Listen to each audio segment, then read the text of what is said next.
Siddhartha. By Hermann Hesse. Part 12. Govinda. Together with other monks, Govinda used to spend the time of rest between pilgrimages in the pleasure grove, which the courtesan Kamala had given to the followers of Gautama for a gift. He heard talk of an old ferryman, who lived one day's journey away by the river, and who was regarded as a wise man by many. When Govinda went back on his way, he chose the path to the ferry, eager to see the ferryman. Because, though he had lived his entire life by the rules, though he was also looked upon with veneration by the younger monks on account of his age and his modesty, the restlessness and the searching still had not perished from his heart. He came to the river and asked the old man to ferry him over, and when they got off the boat on the other side, he said to the old man, "You're very good to us monks and pilgrims, you have already ferried many of us across the river.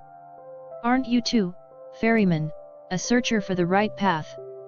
Quoth Siddhartha, smiling from his old eyes, "Do you call yourself a searcher, O venerable one, though you are already of an old in years and are wearing the robe of Gautama's monks?" "It's true, I'm old," spoke Govinda, "but I haven't stopped searching. Never I'll stop searching, this seems to be my destiny. You too, so it seems to me, have been searching. Would you like to tell me something, O honorable one?" Quoth Siddhartha, "What should I possibly have to tell you, O venerable one? Perhaps that you're searching far too much? That in all that searching, you don't find the time for finding." "How come?" asked Govinda.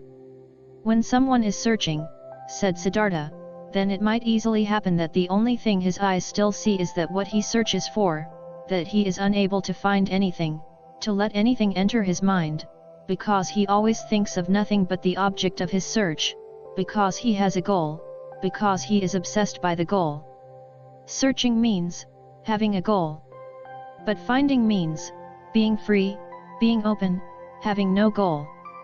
You, O venerable one, are perhaps indeed a searcher, because, striving for your goal, there are many things you don't see, which are directly in front of your eyes."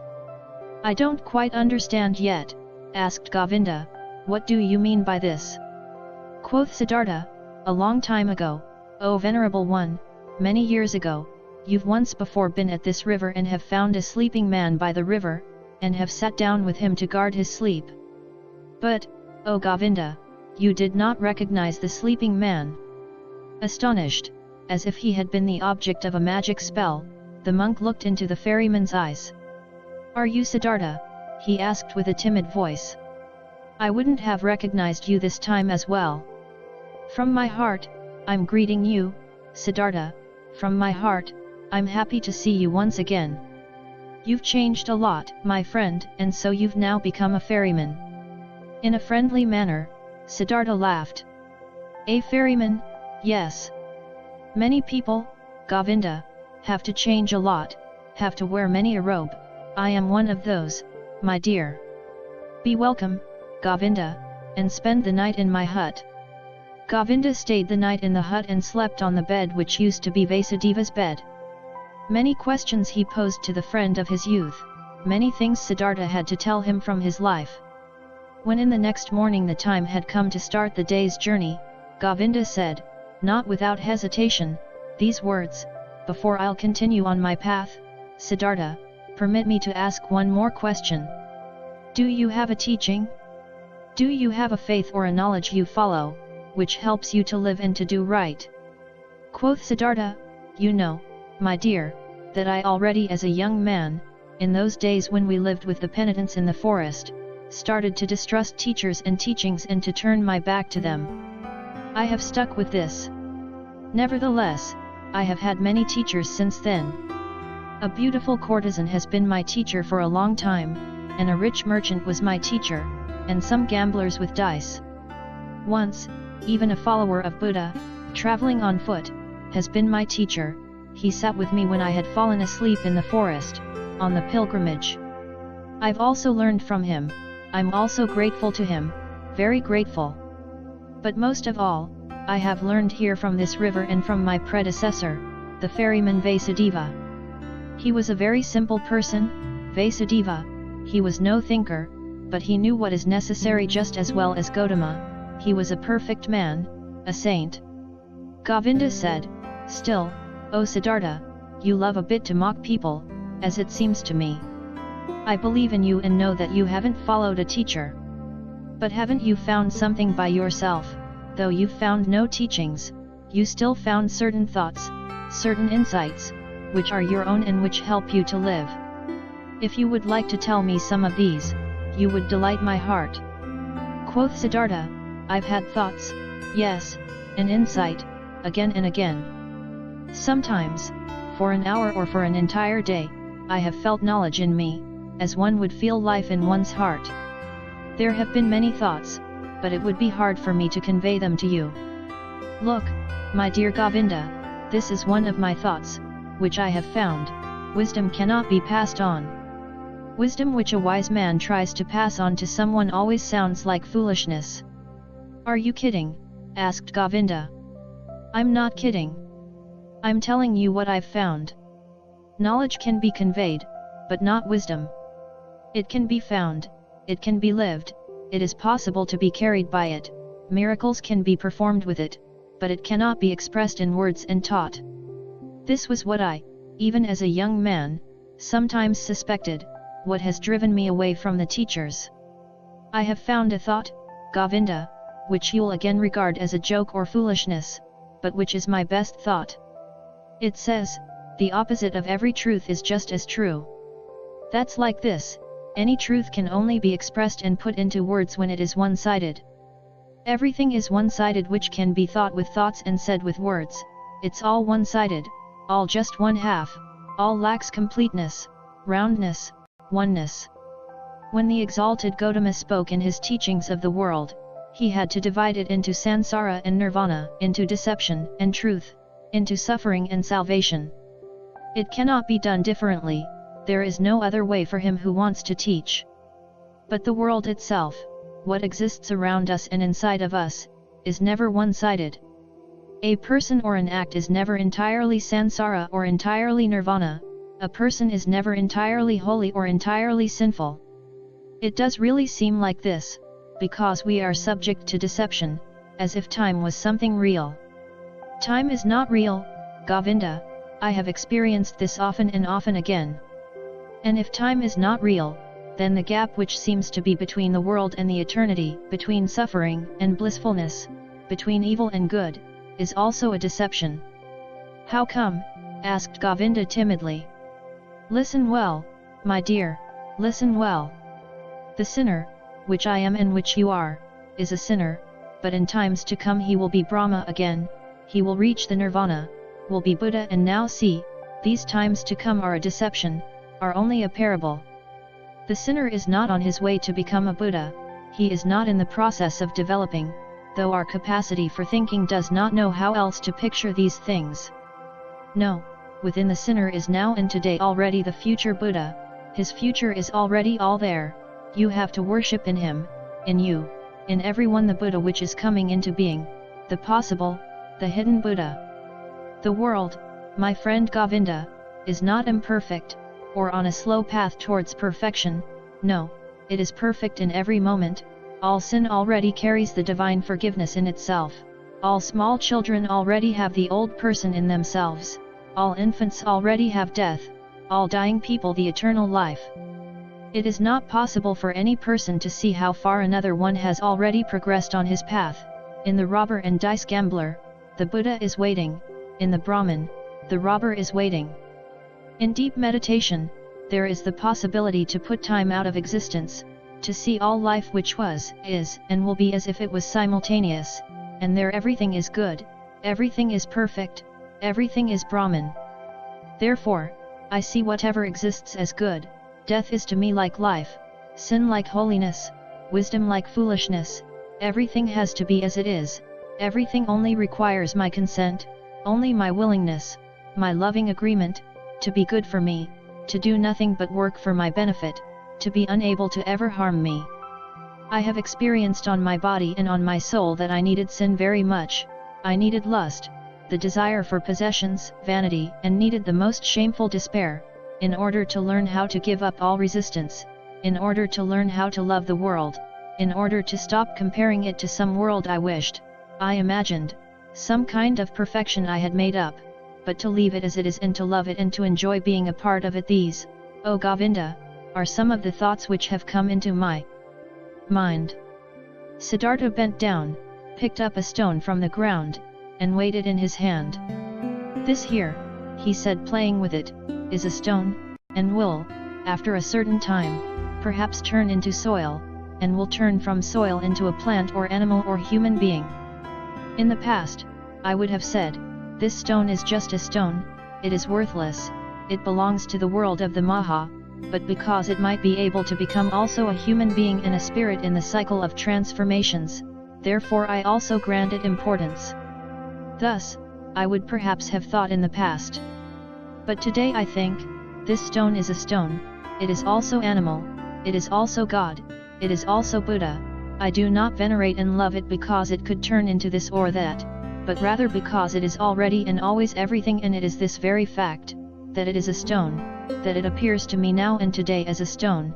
This is why I love it and see worth and purpose in each of its veins and cavities, in the yellow, in the gray, in the hardness, in the sound it makes when I knock at it, in the dryness or wetness of its surface.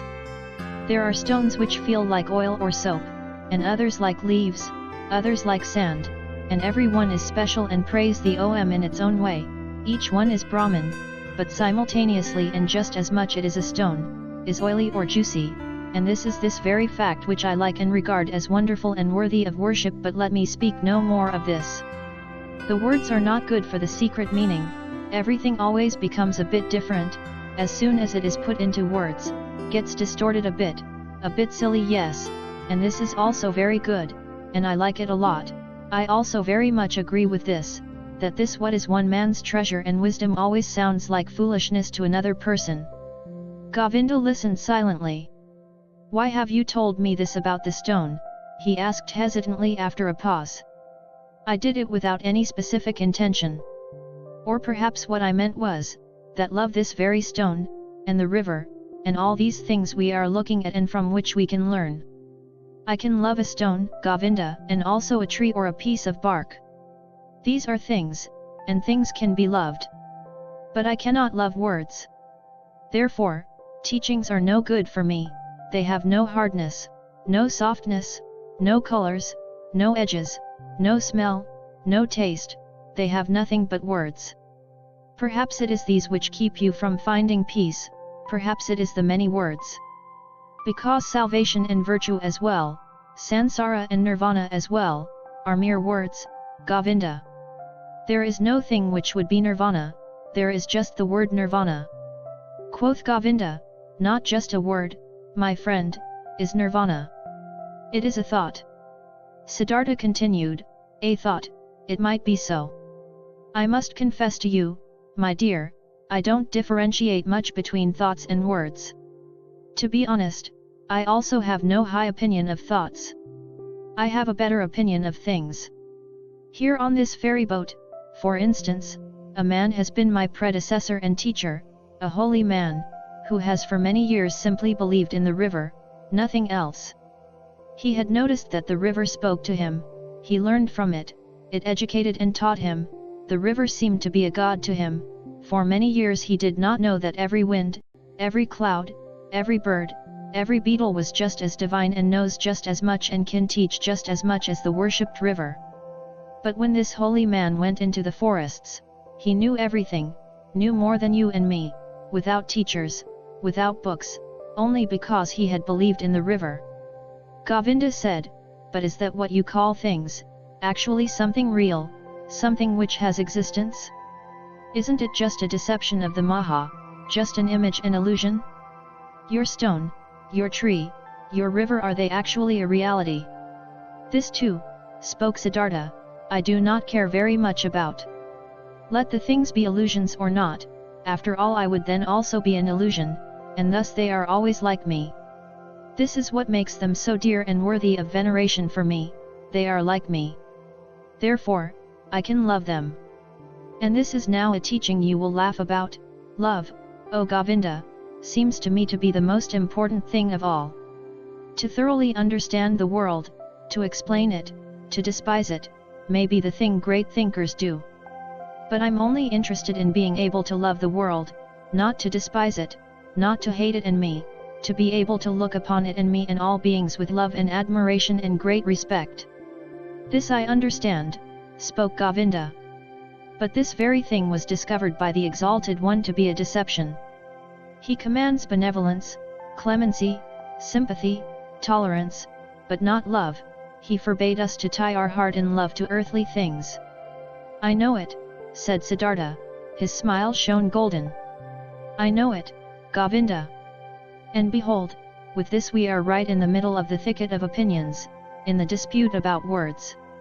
For I cannot deny, my words of love are in a contradiction, a seeming contradiction with Gautama's words. For this very reason, I distrust in words so much, for I know, this contradiction is a deception. I know that I am in agreement with Gautama. How should he not know love, he, who has discovered all elements of human existence in their transitoriness, in their meaninglessness, and yet loved people thus much, to use a long, laborious life only to help them, to teach them.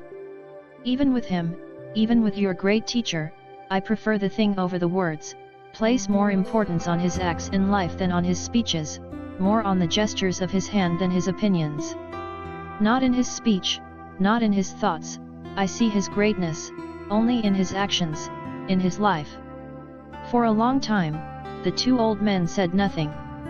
Then spoke Govinda, while bowing for a farewell, I thank you, Siddhartha, for telling me some of your thoughts. They are partially strange thoughts, not all have been instantly understandable to me. This being as it may, I thank you, and I wish you to have calm days. But secretly he thought to himself, this Siddhartha is a bizarre person, he expresses bizarre thoughts, his teachings sound foolish. So differently sound the Exalted One's pure teachings, clearer, purer, more comprehensible, nothing strange, foolish, or silly is contained in them.